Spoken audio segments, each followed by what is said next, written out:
What I got, you can't buy. It resides between my eyes. Walked through the fire, came out better on the other side.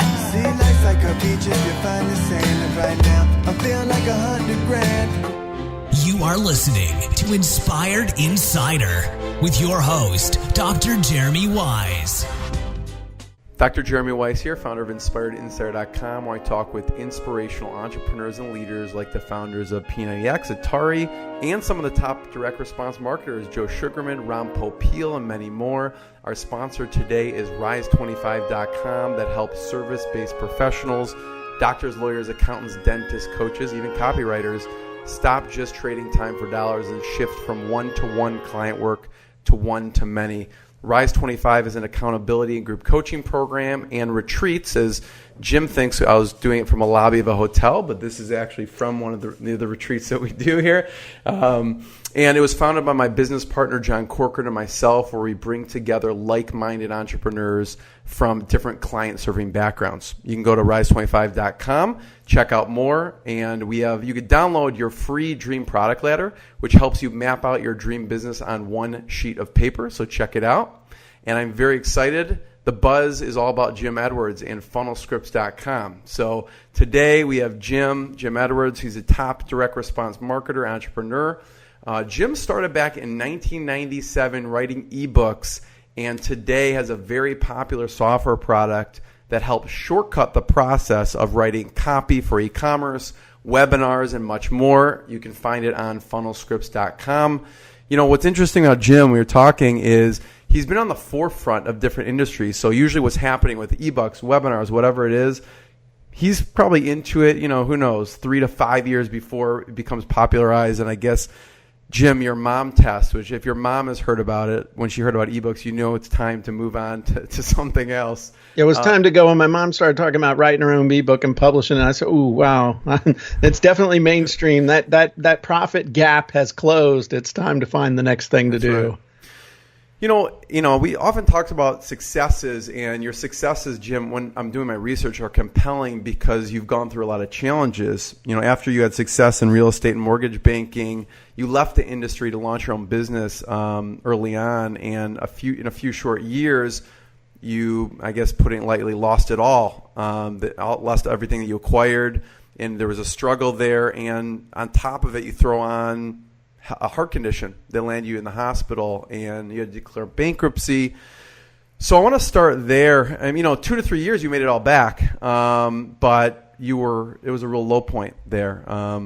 So oftentimes we start with the big successes and skip over some of the big challenges you have to fight through. Can you take me back to that time and how Sure. you pushed through?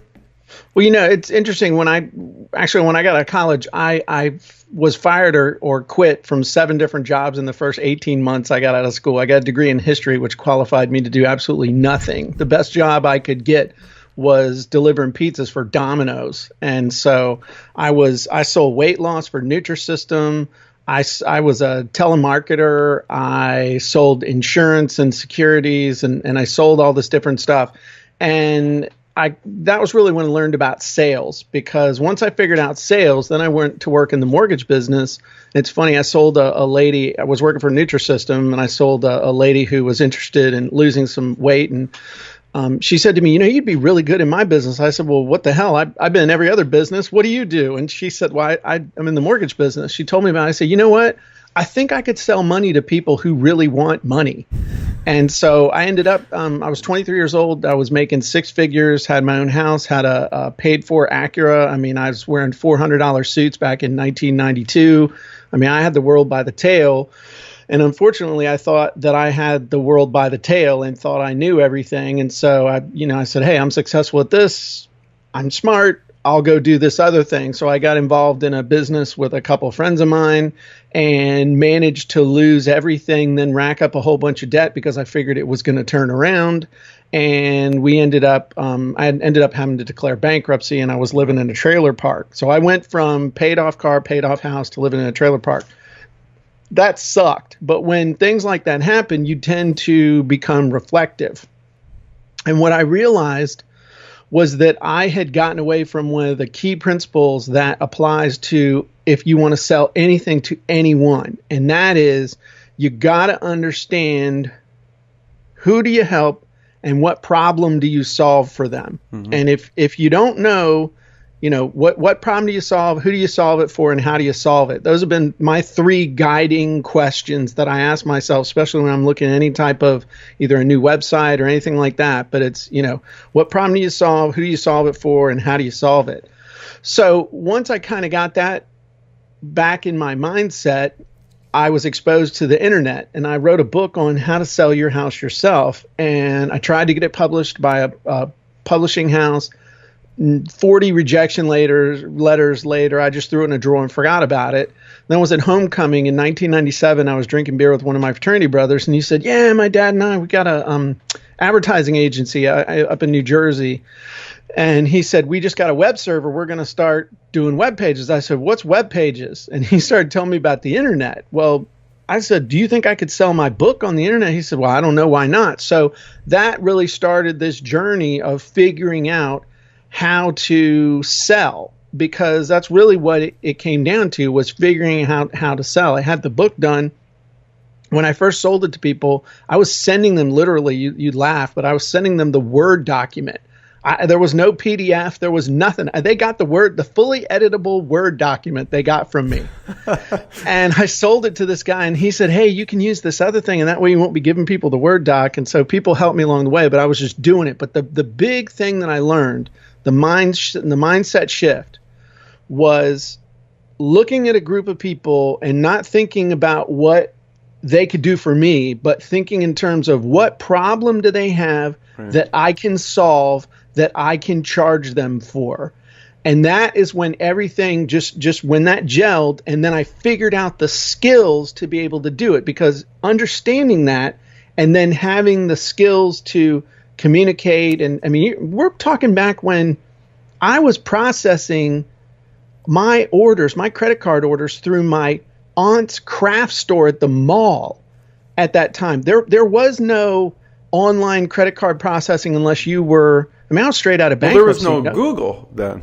There was no Google. Yahoo wasn't even really a big thing. There was no pay-per-click.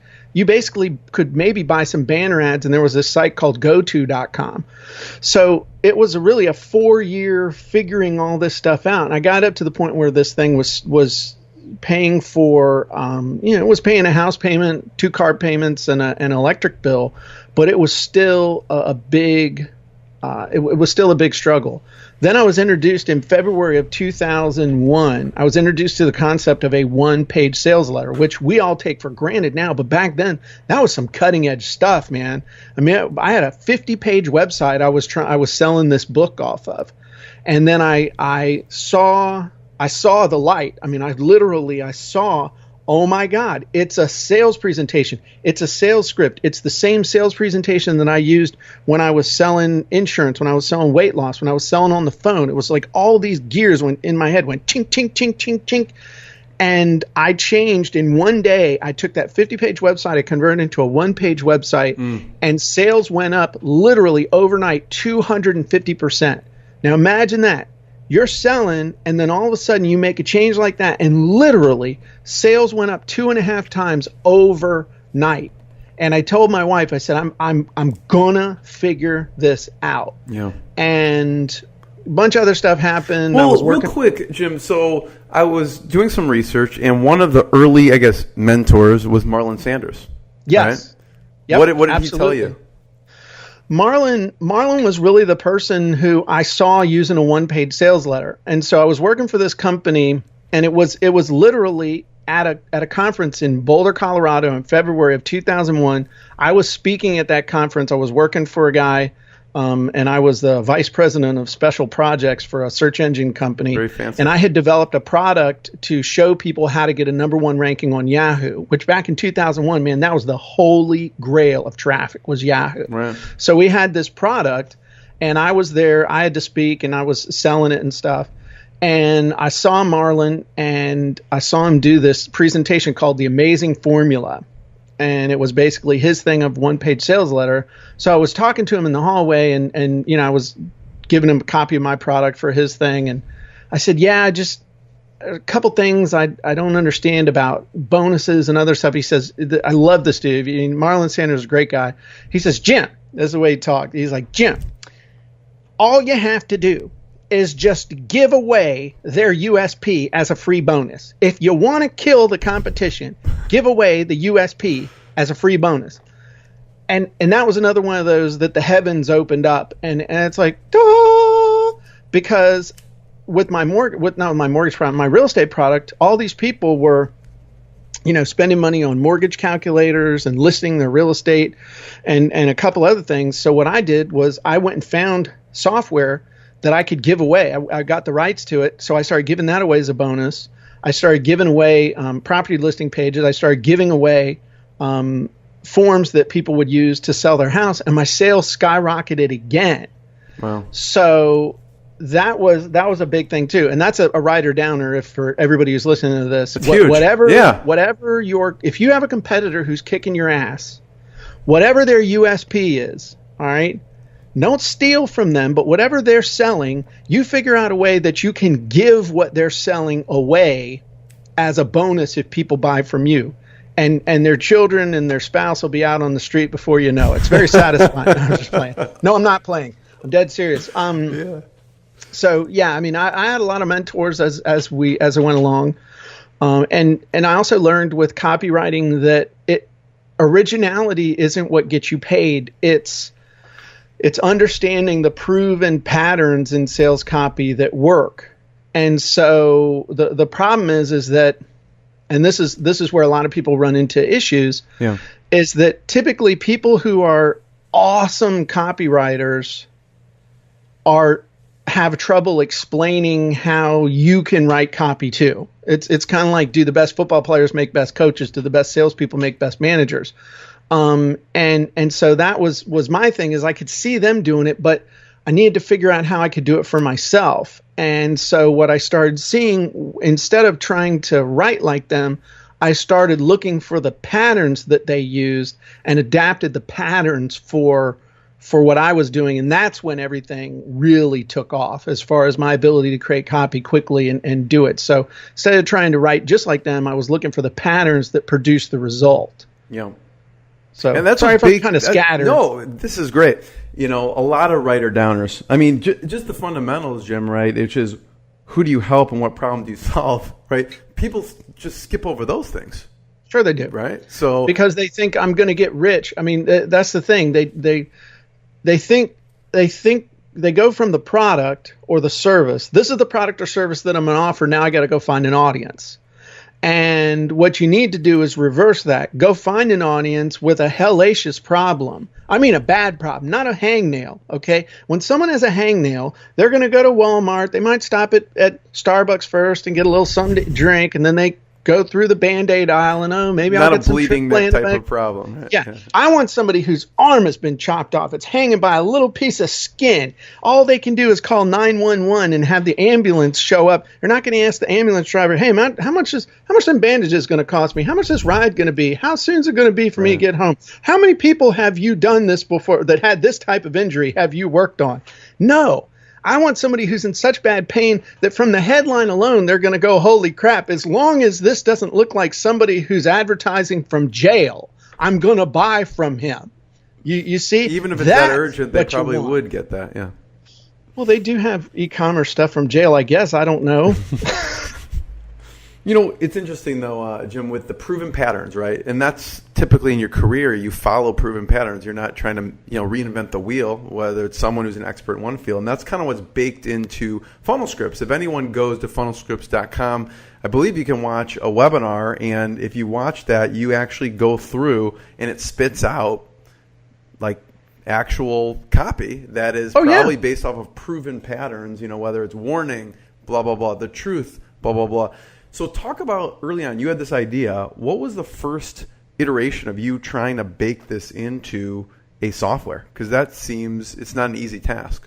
Well, this wasn't the first iteration of doing this type of software. I came out with a product back in the mid 2000s. I don't know what the hell you call them. It was easy when it was the 80s, the 90s, and then it's like, what are these? The thousands?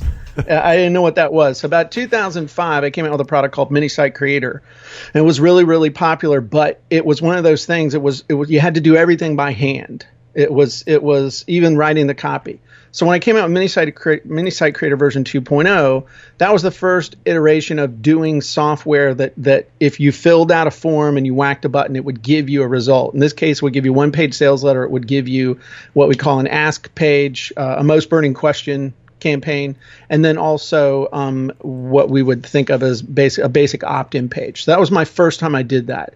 And then I developed these scripts called Easy Online Wizards that would do this stuff. So this funnel scripts really was this evolution over 10 years almost before it really came into being of just hundreds of different scripts and blueprints and patterns and swipe files and other stuff like that. So what ended up happening was my buddy Russell Brunson wrote a book called .com Secrets.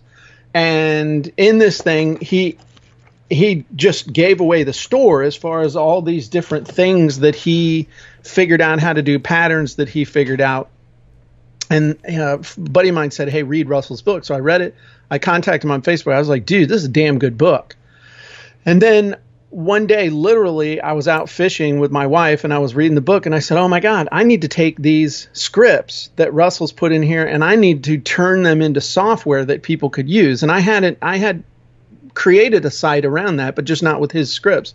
So I contacted him and I demoed the stuff that I had and I said, I can take what you've done here and I can turn it into software that people will be able to use. And I showed him a couple I made and he couldn't say yes fast enough.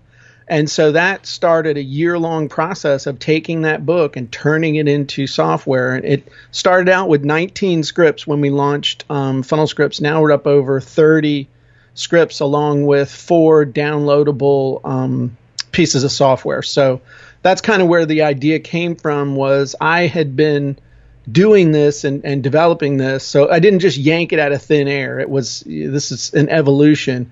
And then when I saw Russell's thing, just all the timing was right, and so that's where it came from. So you guys partnered then on Funnel Scripts then? Yeah. We're 50-50 partners on it, and we launched it February of 2016.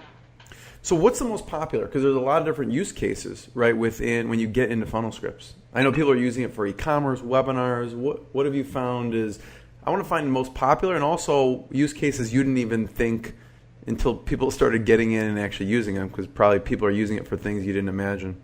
The script that's the most popular are the headline scripts, because that's the thing that every single page on every single funnel needs, no matter what kind of a funnel you're doing. You got to have a headline. So we actually have, I was looking at it right here, but we've got 1, 2, 3, 4. We've got 4 different headline scripts in there now, from help you make headlines for sales copy, e-commerce pages, if you need short headlines, if you need stuff for content. So that's the one that I kind of intuitively knew was going to be popular, but I didn't realize it was going to be, that's where most people start. Yeah. The one that people really, really love is the one where we help them write Facebook ads. And you kind of take things for granted. And so, but we have a script that helps people write Facebook ads and this is, I think, what makes the big difference. Most people teach you how to write Facebook ads, okay? But it's a one size fits all. But what we do is we actually make a distinction between hot, warm, and cold traffic, which is something nobody else does. Hot traffic, and this is a concept that came from Eugene Schwartz, one of the pioneers of the modern sales copy. Hot traffic, they know who you are and they know about your product. Have it right here. Well, there you go. There you go. Breakthrough advertising, yep. And so hot copy, they know who you are, they know what your product, they know the name of your product. So you write ads that people know who you are and your product. Warm, they know there's a solution out there, but they're not aware of you or your product yet. And cold traffic is they don't even know their solution. They just know they have a problem.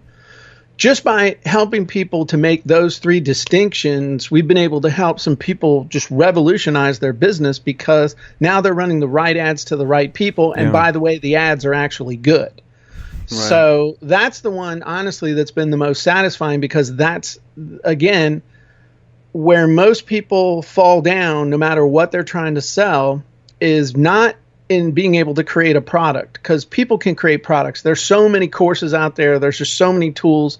You can be blind, crippled, or crazy and still create a great product. I know that's probably not a socially acceptable thing to say anymore. I'm sorry. You could say what you want if you have like 100. You have a gun range in the back of your house, right? There you go. But that's the big thing now is, if you're going to be an author, you need to be a best-selling author. You need to have a best-selling product. In order to do that, you got to be able to drive traffic, and be able to drive traffic, you got to be able to run ads. You got to be able to write emails. You got to be able to write teasers. You got to be able to write follow-up email sequences. You got to be able to create graphical ads. So that's a whole nother bunch of stuff that we have in Funnel Scripts that helps people, because most people will make their product, and then there's this little switch inside their head that flips off, and they think, oh, well, it's done. It's like, I did my work. It's like the worker mentality, not the salesperson or marketer mentality. And I tell people all the time, you are not an author who sells books. You are a marketer who sells books you happen to have written, if you want to make any money. Okay, you're not a drop shipper. You are a marketer who sells products that you happen to drop ship. And that's a distinction that most people can't or have not made. And that's where Funnel Scripts really feels a need to help people to understand or to bridge that gap. Yeah. Because all they have to do is just fill out a form, and they answer some questions by filling out a form. They whack a button, they copy and paste, and they're good to go. And so it's something good that you actually use is better than something that might be incredible that you never create. Yeah. So, I mean, we talk about headline scripts, Facebook ads. So at what point, talk about the e-commerce side, because this is a number of people ask me about Funnel Scripts used for e-commerce. How long does it take you to actually create? Because you have to probably on the back end stuff create all these fields and algorithms or whatever, so it spits out what it needs to look like if someone's using it for their Amazon bullets or descriptions or whatever the case is. Right. Well, I was fortunate enough to meet a gentleman, Ben Cummings, who is a big-time expert in Amazon, selling on Amazon. So what I was able to do was sit down with him. We spent some time together. I basically did like what you're doing. I researched him. I went through his stuff, and then I deduced the patterns from him, and we sat down and we created an amazing script that somebody can fill out for an e-commerce product, a physical product or whatever they might be selling on Amazon or selling off of their webpage or on a Shopify store or something like that. And you can literally just fill this thing out, and it creates your description. It'll create your title for your Amazon listing. It creates all your bullets. It creates your call to action. It creates everything. But again, I didn't just yank this out of thin air. I actually took a proven blueprint. It's almost like I reached into his head and slurped out the blueprint and the pattern, and then turned it into software. Yeah. What did you find was interesting in your e-commerce research with him, or in general, that he maybe couldn't have detected without you kind of pulling it out? I think the biggest thing is that when somebody's going to a site like Amazon or a Shopify store, or in an environment where they know that this is about buying something, it's not, hey, I got this free report for you, and then kabam, I'm going to show you this video that's going to magically make you want to buy. It's somebody medium. Somebody goes to Amazon. They're looking to buy something. I'm sure there are people that go on Amazon and just, wish list. But most people, like my wife, show up with the credit card. I was like, hey, I want to buy something. Yeah. You just click a button. I got Prime, baby. Let's get our money's worth. And so what that means, or what I saw, was that it takes less to sell. In fact, more content, more sales copy can actually impede your ability to sell. However, what copy you do use needs to be very, very benefit oriented, not really feature oriented, which again, when people get on Amazon, they get on any of these sites, if you don't know how to write sales copy, they want to tell you, our gun oil has a 0.32 viscosity and distinct applicator. And you just want, it will shoot people coming onto your stoop faster. It keeps you from allowing your children to be sold into slavery like on Game of Thrones. I mean, it allows you to protect your family. It allows you to protect your firearm investment. So really the biggest thing is to do what other people are not doing, because if you look at most listings on Amazon, they're all about features. But if you look at the real popular products, unless it's a name brand that they're spending millions of dollars for, you'll see the pattern that they're selling the benefits, they're selling the payoffs, and they only list the features or what we would consider the detailed type stuff all the way at the very end, almost like an afterthought. Yeah. That was really the biggest thing, because I hadn't sold a whole lot on Amazon. I take that back. I had not sold a lot recently on Amazon. A lot of ebooks type of stuff, but not maybe the physical not the physical products. stuff. Yeah, right. And the stuff that you can do with your listings and your titles and your bullets and all that stuff, you can have a real impact on whether you're selling anything or not, as opposed to the old days when Amazon made it really hard for you to be able to put some sales into your sales copy. Yeah. Jim, talk about the decision. If you go to Funnel Scripts, you can sign up for a webinar. What's the decision there about having someone watch a webinar as opposed to someone just buying, like someone's ready to buy right now after hearing you talk about this? Well, I mean, I can give you a link that they can go to just to buy, but the big thing is you got to understand it's kind of like when I bought my truck. I bought the truck because I liked the color and it would tow the trailer that my wife convinced me to buy, and it matched the interior matched my Rolls Royce. So I said, okay, I got a big white truck. It was at the time, actually. Oh, and the back window on the back of a pickup truck, that flat window on the back, I can hit a button and the whole window goes down. And when I saw that, I was like, oh my God, I got to have it. But then what happened was, after I bought, I started seeing all these things about it that was actually a really cool truck, that it had adjustable headlights and it had a tow package that makes it easy to go up mountains and whatnot. But I think if I had known that, I would have bought with more confidence instead of just, I guess I can fork out $55,000 for this truck just cause. But I might have felt better about it at the time, and I might have gotten more use out of it sooner. And also, if I tell you that Funnel Scripts cost $10,000, you're like, oh my God, that's too expensive. But then if I told you, well, I'm not going to charge you $10,000 for Funnel Scripts, but some copywriter is going to charge you $10,000 minimum to write a 20-page sales letter for you, is that expensive? And you might say, oh, that's expensive. And somebody else might say, oh, that's too cheap. And somebody else might say, well, I guess $10,000, if I can make $20,000 from doing it, it's worth doing. So it's all relative. Yeah. But once you understand, a little perspective, yeah. Right, but once you understand that funnel, what the real deal is with copy. And let me tell you, I'm gonna piss some people off right now, but that's okay. I'm gonna ask you a question. Why would someone who is capable of writing a sales message that can generate $1 million in sales, why would they write that sales message for you for $5,000 or $10,000? Why would they do that? Are you asking me? Yeah, why? I mean, well, I could think of a few, but one is their talent is maybe not in business building; it's just in writing copy. So there's a lot of. So you want someone? That's bullshit. Yeah. If they know, then they're doing it, and that's why I tell people I'm the greatest copywriter in the world that I ever hired. There are plenty of people who write better copy than me, but I'm the best one that I ever hired.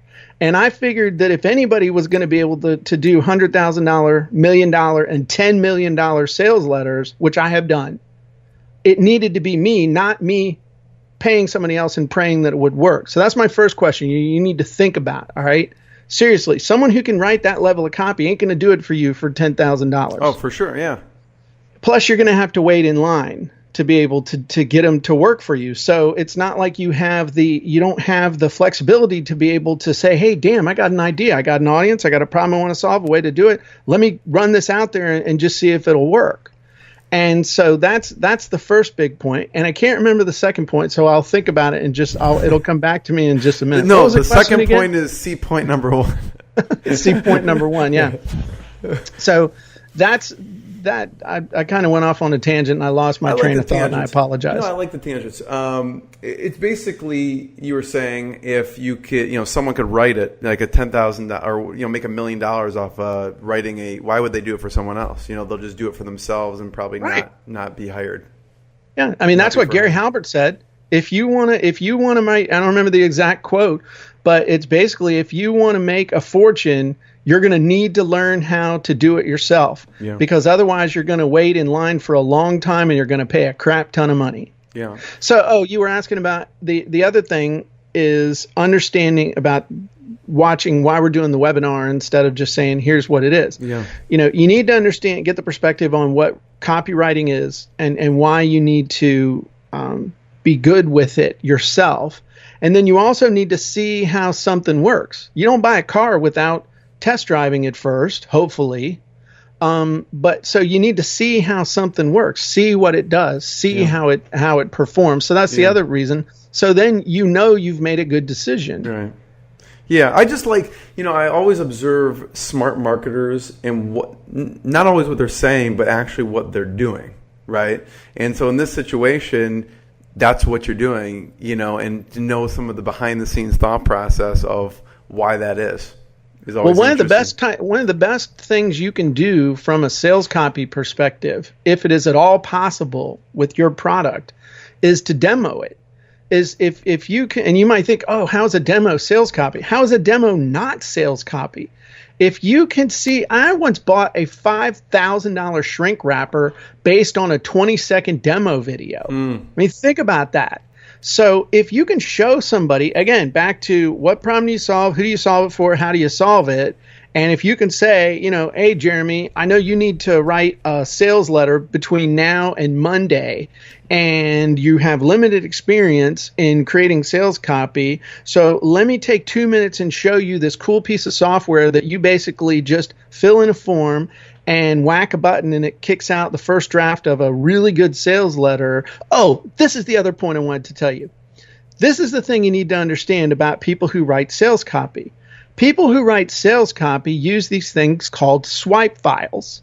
And so anybody who's going to write a sales letter for you, the first thing they're going to do, if they know what they're doing, is they're going to ask you a crap ton of questions. All right. They're going to send you a 10, 20-page questionnaire asking you all these questions about your product, about your market, about features and benefits and payoffs and background and your history and why they should listen to you and statistics and testimonials and all this other stuff. And you're going to spend hours filling this thing out, right? And then they're going to give you back a sales letter, and you're going to say to yourself when you see all your own stuff regurgitated to you in these little chunks and patterns, well, holy shit, I could have just done that myself if I'd have known what the patterns were. And I would have said, no, duh. Yes, you could. So that's the other thing that'll really piss you off. You pay somebody $10,000, you answer a bunch of questions, and then it seems like they're just copying and pasting out of the questionnaire. That'll get your blood going. Love it.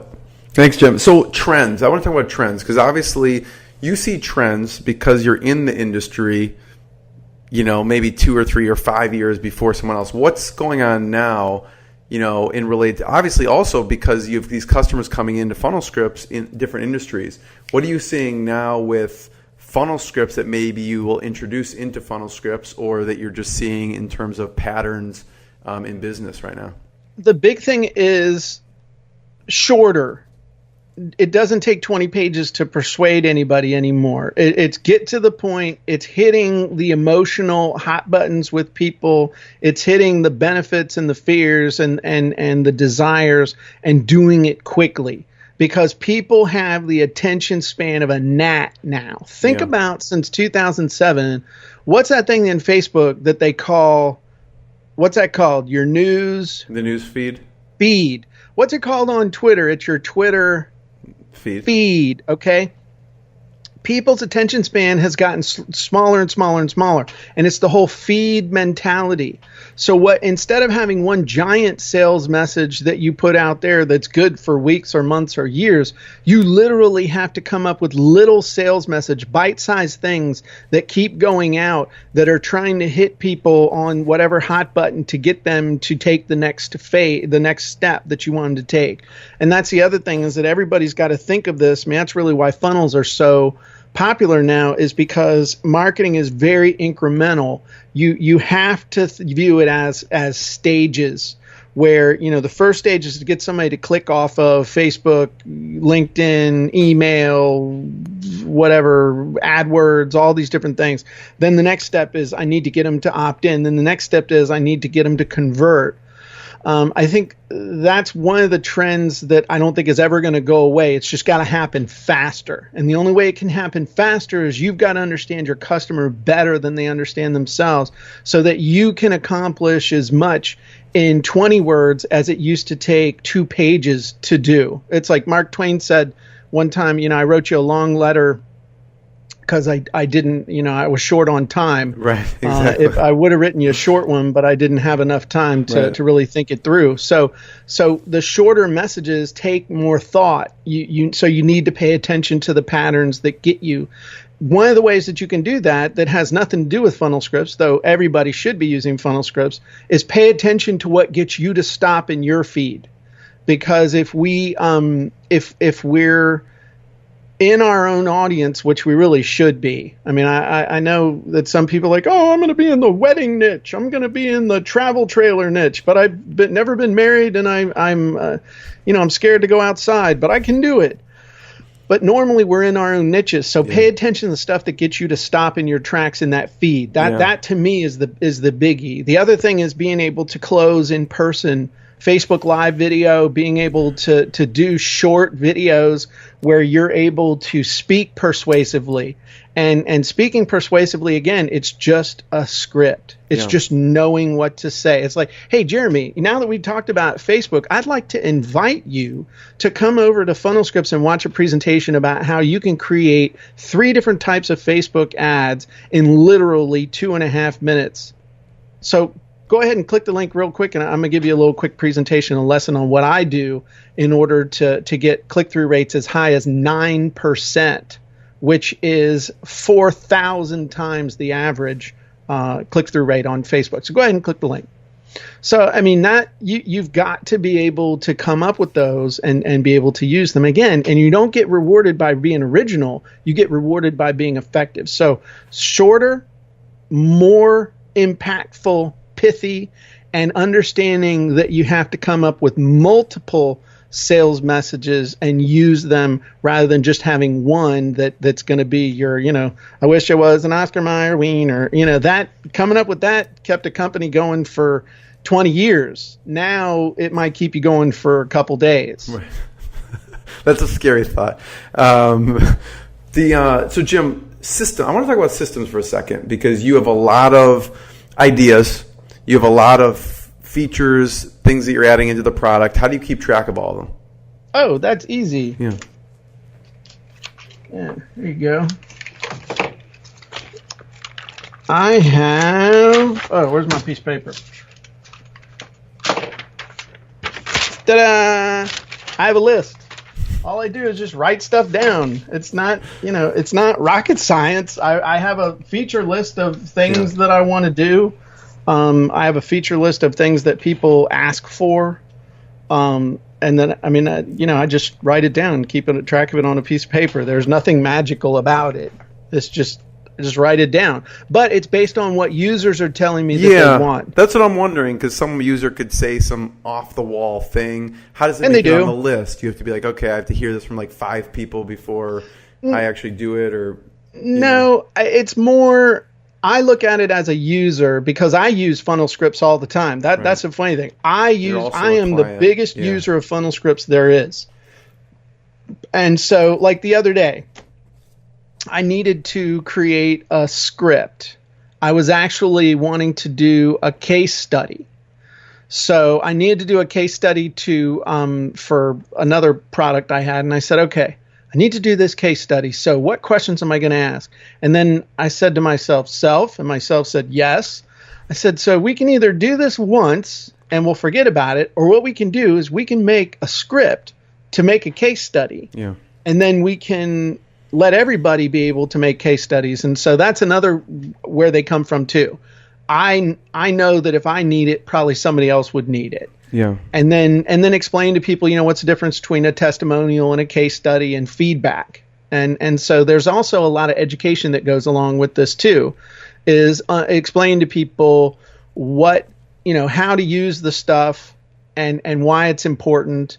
But then if I have 5 or 10 or 15 people saying, hey, I wish it did this, then I pay attention to that as well. Yeah. A lot of time you have to scratch your own itch, and sure, it allows you to do it over and over again.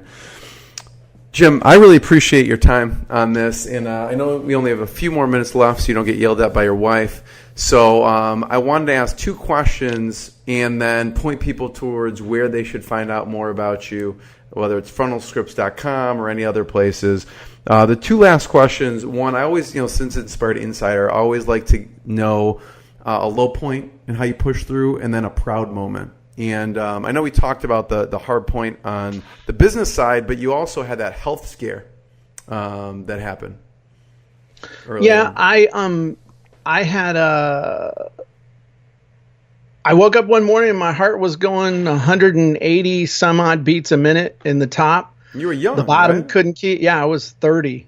Oh. And I had just been under so much stress for so long. There was a family history of this type of thing. It's called atrial fibrillation. I wasn't aware of it. It's like as soon as I was in the hospital, oh yeah, your grandfather had the. Thanks. I wish I would have known that. But I mean, when you're sitting in a hospital bed, you're not even 30 years old. I was still living in a trailer park at that point, trying to turn everything around. And I just realized at that moment, this was still when I was trying to make that business work with some partners. I just realized right then, you know what I'm doing right now is not working. And instead of trying to fix, it's like I'm at the end of my rope and I'm trying to hang on and climb back up this rope. I need it. It's not holding it like this. I'm just holding it like this. I just need to drop it. And I need to really sit there and just make the changes, even though it's going to hurt. And so we had, I got diagnosed with a heart condition. Within a couple, 3 months, we declared bankruptcy. Just couldn't keep going anymore. But what came out of that was some real clarity of, I know I'm where I'm supposed to be. I mean, this was in 1996. Or it was 97, 90. I don't know. I need to, anyway. I don't like to dwell on that stuff because I'm just not the kind of person who dwells on that. Some people can tell you rote and verse of the day and date and time and the doctor's name and all the shit that's happened to them. I just it goes off, one of these things. But I realized I was in the right spot. But I had to bear down even harder to figure out what I was supposed to do. Yeah. And what I realized I was supposed to do was help people who were not technically inclined but needed to get the results that I could figure out how to get it. So that's really been, if you want to get down to the core of who Jim Edwards is, I help non-technical people use technology to get the results they need to get. And I call it the liberal arts side of the internet. So that's a real huge positive that came out of a real bad negative. And then something that I would caution everybody, and again, I'm not a doctor, consultant, whatever, but a lot of times you will get a diagnosis from a doctor.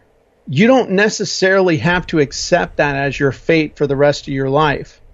Because I took medication for 14 years that I should not have been taking. I should have gone to see another doctor.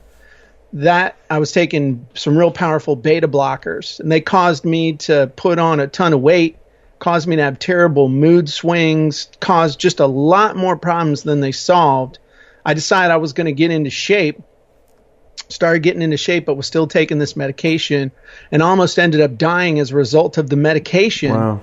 because it sent me, when you hear those pharmaceutical ads on TV where they're, may cause rectal bleeding, may cause a severe decrease in blood pressure, may cause you to bleed from your ears or want to jump off a cliff.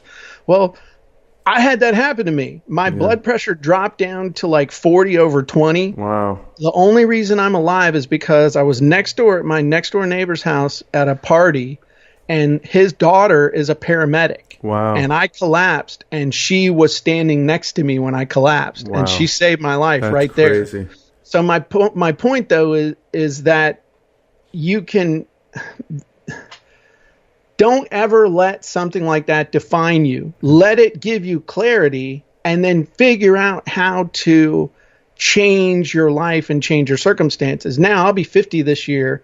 I regularly run half marathons. The last half marathon I ran with a 35-pound plate on my back. Wow. I can do 20 pull-ups in a row. I've totally changed my life through the power of my mind. And so most people look at the low points and let them define them. Let the low point define you in a way that gives you power to drive you forward to get better. Yeah. Does that make sense? Yes. Jim, thank you. Thanks for that powerful story. I appreciate you sharing that. We will defer the proudest moment because I don't want you to get yelled at by your wife. I'm good. She'll wait. She'll be all right. Proudest moment so far. My proudest moment ever was when my son-in-law, and if I tear up, well, get over it. My son-in-law was in the Army. He was in the National Guard. They were deploying to Iraq, and they didn't have the equipment that they needed. They were going over, they didn't have a ton of stuff that they needed. My wife and I bought a lot of equipment for an entire company of National Guard soldiers. We bought them lights, we bought them cameras, we bought them, we bought a ton of stuff. I mean, tens and tens of thousands of dollars worth of stuff. And I was able to do it without even thinking about it. And so in October of 2007, we got the email that nobody wants to get, that your kid had been hit by a roadside bomb. 5 of them in the truck, 2 of them were killed. The other 3 were really screwed up badly. And so my son-in-law, he was driving when they got hit. The other 2 got blown out, killed. The others were burning inside the truck. He crawled out the top, started returning fire from the hood of his truck. And he had put his own tourniquet on. Medic runs up, grabs him off the truck, throws him in the back of the ambulance, turns on his headlamp, looks down, sees that John's tourniquet is on wrong, adjusts it, stops the bleeding, and comes up to the commander the next day, and he says, I just want you to know, whoever gave us those lights, they let him know that it saved a soldier's life. Wow. He said, you're not going to believe that, but the people that gave that were his family. And so my proudest moment was that I was able to do that, to use the money that we have made. And I've made a lot of money. I'm not white trash, trailer trash anymore. I'm white trash living in a nice house. You can take the trash out of the trailer, but you can't take the trailer out of the trash. But my proudest moments have been the impact that I've been able to make, not the things that I bought. I've got, believe it or not, I've got a Rolls Royce sitting in my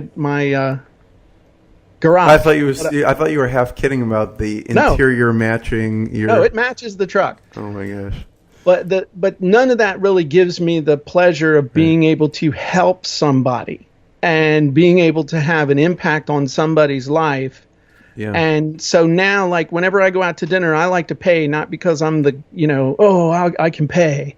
But I remember a guy when I was selling insurance, when I went to a training and I had no money. I was going on fumes, and I got invited to lunch, and I said, I don't have any, I can't go to lunch, I don't have any money. And the guy said, don't worry about it, I'll buy you lunch. Yeah. And I don't remember the guy's name, but I just remember that generosity and being able to impact people. So I would tell everybody, once you have made it, number one, don't believe you've made it. All right. Once you start doing well, though, it's important to make a difference in the world. Yeah.